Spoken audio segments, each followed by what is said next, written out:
অভাবী মানুষ সে, মোহরের চিন্তা মনে নেশা ধরিয়ে দিয়েছে।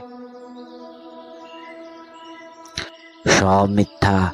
অলিক যেন মনে নানান সুখের স্বপ্ন কল্পনা বুদবুদের মতো জেগে উঠে। নামাজ সবে শেষ হয়েছে, নামাজিরাও নামাজ আদায় করে যে যার কাজে চলে যাচ্ছে একে একে মসজিদ ছেড়ে। কি ব্যাপার বলাই? চাচা, একটা কথা জিজ্ঞাসা করতে এলাম তোমাকে। এক কাপ চা পিলাও দেখি বাপধন। টা টেবিলে রাখতে গিয়ে হঠাৎ হাত কেঁপে যায় বলাইয়ের। ফকির সাহেবের মুখের দিকে তাকিয়ে সারা শরীর রোমাঞ্চিত হয় তার। কি দেখছিস বেটা, চিনতে পেরেছিস আমাকে? বলাই রোমাঞ্চিত, কি বলবে বুঝতে পারে না। সে শুধু অবাক হয়ে চেয়ে থাকে।